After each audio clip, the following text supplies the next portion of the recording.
Let's mic news at 9। ये है let's mic modern radio और आप सुन रहे हैं न्यूज़ एट 9 और समाचारों के साथ मैं महेश सिंह। भारत वैश्विक मंच पर तेजी से एक बड़ी आर्थिक और रणनीतिक शक्ति के रूप में उभर रहा है।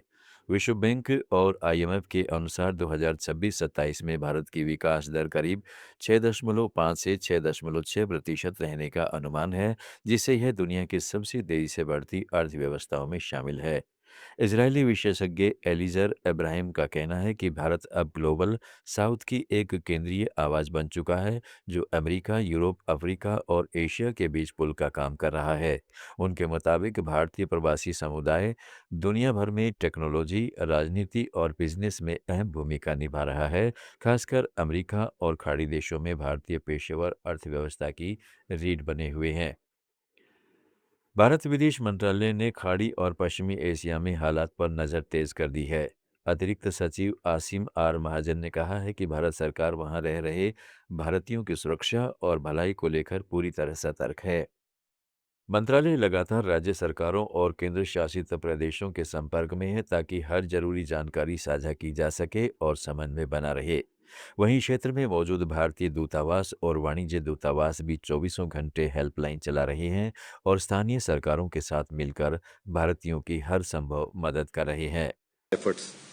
The dedicated special control room in the ministry is operational to respond to queries from Indian nationals and their families. Our embassies and consulates in the region are operating round-the-clock helplines to provide timely assistance. They are proactively assisting our citizens.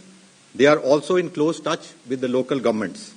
Updated advisories are being issued, including information related to local government guidelines, flight and travel situation, consular services, and the various welfare measures being undertaken for the community. Paschim Asia में बढ़ते तनाव को लेकर विदेश मंत्रालय के प्रवक्ता रणधीर जायसवाल ने बताया है कि प्रधानमंत्री के निर्देश पर भारत लगातार कूटनीतिक पहल बढ़ा रहा है। राष्ट्रीय सुरक्षा सलाहकार अजीत डोभाल ने 25 और 26 अप्रैल को यूएई का दौरा किया। इस दौरान उन्होंने यूएई के राष्ट्रपति से मुलाकात कर प्रधानमंत्री का संदेश पहुंचाया। बैठक में भारत यूएई रणनीति साझेदारी को और मजबूत करने पर चर्चा हुई। साथ ही क्षेत्रीय हालात पर भी विचार विमर्श किया गया। गौरतलब है कि एक महीने में यह दूसरी हाई लेवल यात्रा है। इससे पहले 11-12 अप्रैल को विदेश मंत्री जयशंकर भी यूएई गए थे। उन्होंने वहां भारतीय समुदाय की सुरक्षा सुनिश्चित करने के लिए यूएई नेतृत्व का आभार जताया था।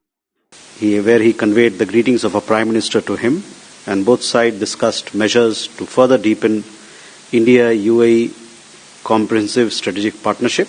They also discussed the regional situation as also other issues of mutual interest. Let me remind you that this marks the second high-level visit from India to the UAE within a month. Earlier, External Affairs Minister Dr. S. Jaishankar, he had visited UAE on 11th and 12th of April. He met his counterpart in the UAE, as also called on the President of the UAE, wherein he conveyed gratitude for ensuring the well-being of the Indian community during the conflict. Pakistan और अफगानिस्तान के बीच तनाव को लेकर तहरीक-ए-तालिबान पाकिस्तान के आरोपों ने हलचल बढ़ा दी है। मीडिया रिपोर्ट के अनुसार टीटीपी की मैगजीन में दावा किया गया है कि पाकिस्तान के फील्ड मार्शल आसिम मुनीर ने अपनी छवि मजबूत करने के लिए जानबूझकर अफगानिस्तान को निशाना बनाया। आरोप है कि भारत के साथ कथित तनाव के बाद पाकिस्तान ने अफगानिस्तान को आसान लक्ष्य समझकर सैन्य कार्रवाई बढ़ाई।